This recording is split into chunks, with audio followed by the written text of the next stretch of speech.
A Sentimental Journey Through France and Italy by Laurence Sterne. Characters, Summary, Analysis. Hello and welcome to the Discourse. A Sentimental Journey Through France and Italy is an unfinished novel written by Laurence Sterne that was published in 1768. Sterne died in the same year. It is a sentimental novel written from a sentimental point of view. The novel can be considered as a travelogue as Sterne travelled through France and Italy as far south as Naples and on his return decided to write about his experiences. In 1767, Tobias Smollett wrote a travel essay titled Travels Through France and Italy in which he criticized the social norms of the Kingdom of France and the Italian Peninsula. Laurence Sterne didn't approve of Tobias's writing. He met Tobias during his travels in Europe and found him very quarrelsome. In response, Sterne wrote A Sentimental Journey in which he ridiculed Tobias Smollett too and modeled the character of Smellfungus on Tobias Smollett. Characters of Sentimental Journey Through France and Italy. Reverend Mr. Yorick is the main character of the novel. He appears to be an alter ego of Laurence Sterne himself. He is the sentimental traveler and narrator of the novel. He is quick to judge other people by their physical appearances at the beginning of his journey, but later regrets the assumptions he makes. Yorick is very interested in women and engages in many flirtations in the course of his travels. Father Lorenzo is a poor monk whom Yorick encounters and at first refuses to assist. Monsieur Dacian is the owner of the hotel in Calais where Yorick stays. He helps Yorick secure a carriage. La Fleur is a handsome, faithful, affectionate, simple of soul young man whom Yorick takes on as a servant. Count D.B. is a man who mistakes Yorick for a character from the play Hamlet by William Shakespeare and gives Yorick a passport in Versailles. Maria is a young woman who recently lost her husband. Yorick knows her from the past and meets to console her. Madame D.L. is a beautiful and sorrowful woman Yorick meets at the door of the Remise, where he is to pick out a chaise.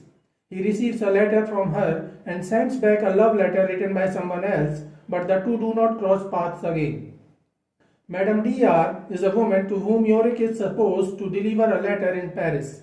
The lady is a 30-year-old woman who is travelling with her filet de chambre and who has to sleep in a bed next to Yorick's bed. She is very uncomfortable with this arrangement, especially when Yorick speaks after he is requested not to. The filet de chambre is a young woman who works for Madame D.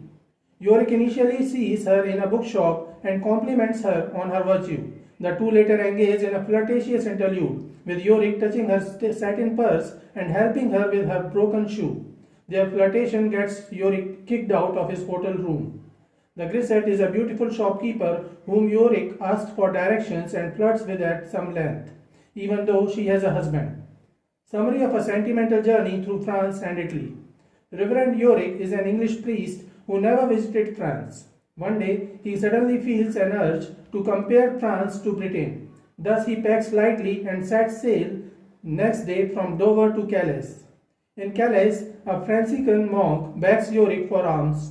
Yorick cruelly rebuffs him.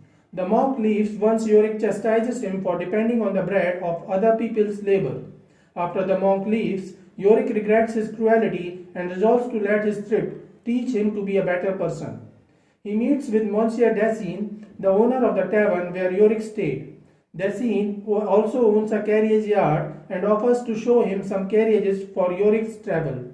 While walking to the carriage yard, Yorick finds himself caught alone with a young woman named Madame D.L.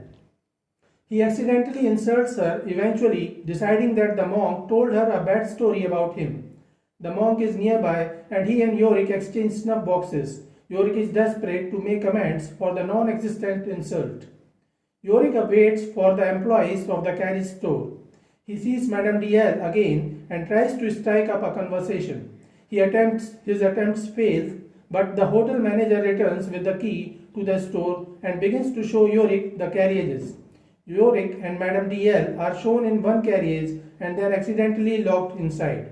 They share a brief conversation before the woman is told that her brother has come to collect her.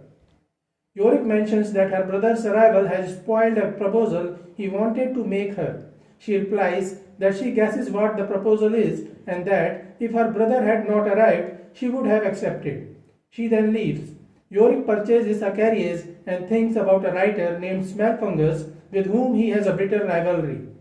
Yorick rides to Montreal where he hires a servant, a young man named Lafleur with no useful skills. Yorick and Lafleur travels on to Amiens where Yorick sees Mademoiselle riding by in her brother's coach. Later, Mademoiselle sends Yorick a letter asking him to deliver another letter to Madame DR in Paris and inviting him to visit her sometime in Brussels. Recalling that he has shown faithfulness to Eliza back in England, Yorick vows not to visit Brussels without her. By a series of coincidences, Lafleur ends up running into Mademoiselle, who asks him whether he has a letter from Yorick for her. Lafleur, embarrassed, runs back to Yorick and convinces him to copy a love letter Lafleur has on hand so that Lafleur can give something to Mademoiselle. Unable to think up a letter of his own on the spot, Yorick goes along with Lafleur's plan and copies the letter. Then he and Lafleur leave for Paris. In Paris, Yorick meets a barber and has a new wig fitted. He then visits the opera where he witnesses a French military officer intervene in a situation to help a dwarf. On the way home, he stops to buy a book and meets a woman who works as a chambermaid for Madame DR, the person to whom he is meant to deliver the letter. He takes the chambermaid to his hotel where he and the chambermaid end up sitting on the bed, helping her with a loose shoe strap. Yorick knocks her over and feels extreme sexual temptation, but he hustles her out of his room before anything happens. Soon he discovers that the police are searching for him as he does not have a passport. Yorick must travel to Versailles to obtain a passport. Yorick calls at the home of a French aristocrat but is told that the gentleman is not available. Yorick begins to travel back to Paris but is struck by the idea to visit Count D.B., whom he heard about in the bookstore. The Count is allegedly a fan of William Shakespeare, so Yorick hopes that his nationality and his literary knowledge will secure a meeting. The Count agrees to see Yorick and the two men talk about books. The Count delights in the fact that Yorick shares a name with a Shakespearean character and he promises to bring him a passport. The Count appears to believe that Yorick is some kind of jester, but Yorick does not correct him. Yorick accepts the passport which describes him as a jester because he does not want to argue with the Count. Over the course of the coming days, Yorick begins to befriend the upper classes in Paris. He is introduced to a string of aristocrats by the Count, but eventually grows weary with the schedule and decides to move on to Italy. While traveling to Italy, Yorick stops to meet Maria. She is a young girl whose story was told to him by a friend, Mr. Tristram Shandy. Yorick finds Maria in a state of mourning and senses a great tragedy in her life. Moved by her plight, he bids her farewell. He thinks that if it weren't for his beloved Eliza, he would have married her. The memory of Maria stays with him on the road to Lyon. One night, they stop at a small house in the French countryside. Yorick eats dinner with the family and watches them dance in the evening. The next day, Yorick stops at an inn for the night, where the innkeeper demands that Yorick share his room with a lady from Piedmont and her maid. Embarrassed at having to share a room for the night, Yorick and the lady talk through a series of rules they will follow to make the experience as painless as possible.